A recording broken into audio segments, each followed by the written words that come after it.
எல்லாம் உள்ள ஏக இறைவனின் நல்லடியார்களே, அந்த ஏக இறைவனினுடைய சாந்தியும் சமாதானமும் நம் அனைவரின் மீதும் என்றென்றும் நின்று நிலை பெறட்டுமாக. தினம்தோறும் ஃபஜர் தொழுகை முடிந்ததற்கு பின்பாக ஒரு சில திருமறை குர்ஆனினுடைய வசனங்களையும் அந்த வசனங்களுக்கான விளக்கங்களையும் நாம் தொடர்ந்து அறிந்து வருகிறோம். அந்த அடிப்படையில் தற்பொழுது திருமறை குர்ஆனினுடைய 88வது அத்தியாயமான அல் காஷியா என்கின்ற அத்தியாயத்தினுடைய 21வது வசனத்தை பற்றி பார்க்க இருக்கிறோம். இந்த வசனத்தில் இறைவன் குறிப்பிடும் பொழுது நம்முடைய நபிக்கு ஒரு கட்டளை இடுகிறான். ஃபதக்கிர், நபியே நீர் அறிவுரை கூறிக்கொண்டே இருங்கள். இன்னமா அன்த முதக்கிர், நீரெல்லாம் அறிவுரை கூறுபவர்தான் என்று இறைவன் தம்முடைய நபிக்கு ஒரு கட்டளை இடுகிறான். அறிவுரை சொல்லிக் கொண்டே இருக்க வேண்டும். மக்கள் அதுக்கு செவி தாழ்த்துறாங்களா இல்லையா, கட்டுப்பட்டு நடக்கிறாங்களா இல்லையா, உங்களை கண்டு விரண்டோடுனாலும் சரி, நீங்கள் அறிவுரை கூறிக்கொண்டே இருங்கள் என்பதை போன்று அல்லாஹ் தன்னுடைய தூதருக்கு பாடம் நடத்துகிறான். இன்னொரு இடத்துல அல்லாஹ் பேசும்போது எப்படி சொல்வானா, ஃபதக்கிர் இன் நஃபஅத்தித் திக்ரா, நபியே நீர் அறிவுரை கூறுங்கள், அறிவுரை முஃமின்களுக்கு பயனளிக்குமானால் நீங்கள் அறிவுரை கூறுங்கள் என்று இறைவன் குறிப்பிட்டிருப்பான். உண்மையிலேயே முஃமின்களினுடைய நிலைமை எப்படி இருக்கணும்னா, அல்லாஹ்வினுடைய தூதர் சொல்லக்கூடிய ஒவ்வொரு கட்டளைகளையும் அதை செவியுற்றோம் கட்டுப்பட்டோம் என்கின்ற நிலையில் இருக்க வேண்டும். அப்படி முஃமின்கள் இருப்பார்களே ஆனால் முஃமின்களுக்கு அறிவுரை கூறுங்கள் அப்படின்னு அல்லாஹ் சொல்லிட்டு மீண்டும் அல்லாஹ் குறிப்பிடுகிறான், அறிவுரை சொல்லிக்கிட்டே இருங்க, கேட்டாலும் சரி கேட்காம போனாலும் சரி, எப்படிப்பட்ட ஒரு பதில் உங்களுக்கு கிடைத்தாலும் அறிவுரை சொல்வதுதான் உங்கள் மீது கடமை. ரசூலாவால ஒரு மனிதனுடைய உள்ளத்துல போயிட்டு இஸ்லாத்தை புகுத்த முடியாது. அறிவுரை மட்டும்தான் அவர்களினுடைய உள்ளத்தை இஸ்லாத்தின் பக்கம் ஈர்க்க வைக்க முடியும், அல்லாஹ்வினுடைய நாட்டத்தோடு சேர்த்து. அதனாலதான் தன்னுடைய தூதருக்கு சொல்கிறான், அறிவுரை சொல்லிக் கொண்டே இருங்கள். ரசூலா சொல்லிக்கிட்டே இருந்தாங்க. ஏராளமான முறைகள் புறக்கணிப்புக்கு ஆளாக்கப்பட்டார்கள். மக்காவில் பெரும் பெரும் தலைவர்களில் இருந்து சாமானியர்கள் வரைக்கும் எல்லோரிடத்திலும் அறிவுரை கூறிக்கொண்டே இருந்தார்கள். எல்லாரெல்லாம் இஸ்லாத்துக்குள்ள வந்துவிடவே கிடையாது. ரசூலா அனைத்து நேரங்களிலும் சரி அறிவுரை சொல்லிக் கொண்டே இருந்தார்கள்.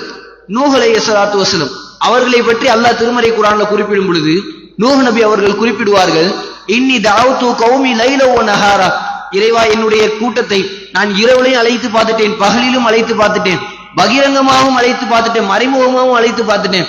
என்னுடைய அழைப்பை கேட்டாலே தங்களினுடைய துணிகளை எடுத்து காதுகளில் சுற்றி அடைத்துக் கொண்டு விரண்டு ஓடிக்கொண்டிருக்கிறார்கள்.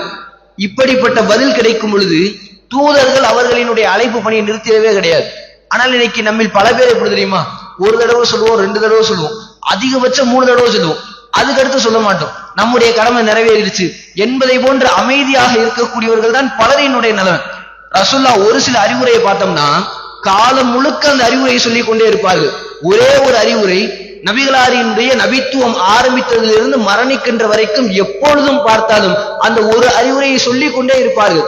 நம்ம எல்லாருக்குமே தெரியும், ரசூல்லா எப்பொழுதெல்லாம் பயான் பேசுகிறார்களோ, எப்பொழுதெல்லாம் மக்களுக்கு அறிவுரை கூற வருகிறார்களோ, அப்பொழுது ரசூல்லா சொன்ன ஒரு எச்சரிக்கை ஹதீஸ்களை பதியப்பட்டு இருக்கிறது.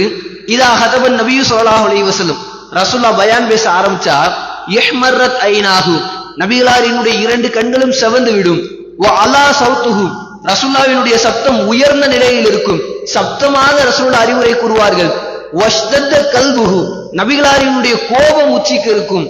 இப்படிப்பட்ட நிலையில ஒருத்தர் நின்று அறிவுரை சொல்றார்னா அவரினுடைய நிலை எப்படி இருக்குன்னு யோசிச்சு பாருங்க. கண்கள்லாம் சிவந்து உயர்ந்த சப்தத்தோடு கடுமையான கோபத்தோடு இந்த அளவிற்கு நபிகளாரினுடைய பாவனைகள் இருக்கும் பொழுது ரசூலுல்லாஹ் சொல்லுவார்கள், குல்லு பித்அத்தின் லலாலா வ குல்லு பித்அத்தின் வ குல்லு லலாலத்தின் ஃபின்னார், பித்அத்திற்கு பின்பாக சென்று விடாதீர்கள், அந்த பித்அத்திற்கு பின்பாக சென்றீங்கன்னா நரகத்துக்கு போயிருவீங்க. எல்லா நேரத்திலும் எச்சரிச்சது இப்படித்தான். நபிகளாரினுடைய உரையை பற்றி குறிப்பிடுவார்கள். ரசூலா அறிவுரை சொன்னாங்கன்னா சொல்லும் பொழுது நம்ம ரசூலா எத்தனை வார்த்தை சொல்றாங்கன்னு எண்ணிரலாம். ஒவ்வொரு வார்த்தைக்கு மத்தியிலையும் அவ்வளவு கேப் விட்டு மக்களுக்கு எப்படி சொன்னா உள்ளத்துல போய் ஆழமாக பதியும் என்பதில் கை தேர்ந்திருந்தார்கள் நபிகள் நாயகம் ஸல்லல்லாஹு அலைஹி வஸல்லம். அந்த அளவிற்கு தம்முடைய அறிவுரையை அமைத்திருப்பார்கள்.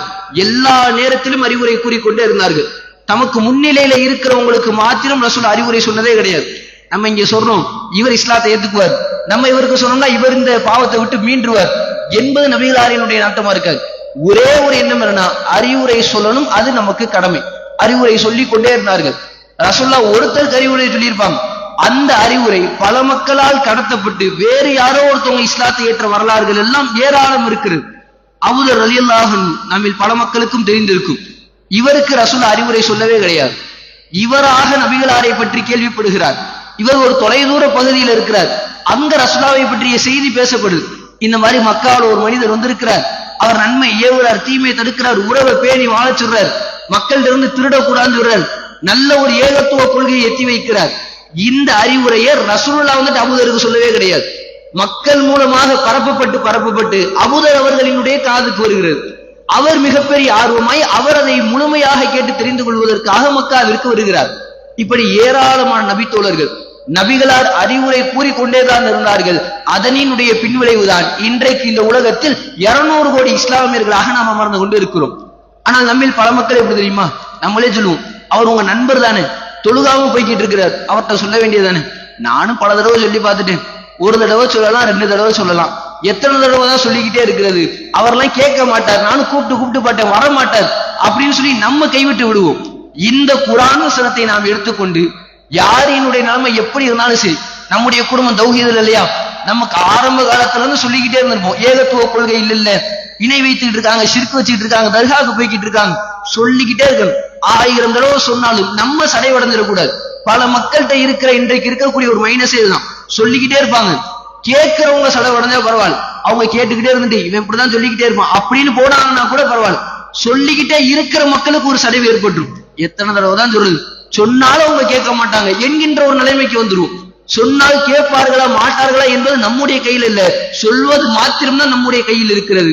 அன்பார்ந்தவர்களே, நபிகள் நாயகம் ஸல்லல்லாஹு அலைஹி வஸல்லம் அவர்களுக்கு இறைவன் சொல்லக்கூடிய மிகப்பெரிய இந்த ஒரு கட்டளையை புரிந்து கொண்டு நாமும் நம்முடைய வாழ்க்கையில் அறிவுரைகளை அதிகமாக மக்களுக்கு சொல்லி, எப்படிப்பட்ட ஒரு பதில்கள் வந்தாலும், நாம் அவர்களிடத்தில் புறக்கணிக்கப்பட்டாலும் சரி, எந்த ஒரு நிலையானாலும் மக்களுக்கு அறிவுரை சொல்லிக் கொண்டே இருக்க வேண்டும்.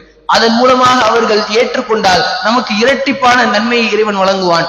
இல்லை என்றால் நாம் சொன்னதற்கான கூலியை இறைவனிடத்திலிருந்து நம்மால் பெற்றுக்கொள்ள இயலும். அப்படிப்பட்ட நன்மக்களாக ரஹ்மான் நம்மில் ஒவ்வொருவரையும் ஆக்கி அருள் புரிவானாக. வாஹிர் தஅவானா அல்ஹம்துலில்லாஹி ரப்பில் ஆலமீன். அஸ்ஸலாமு அலைக்கும் வரஹ்மத்துல்லாஹி வபரகாத்துஹு.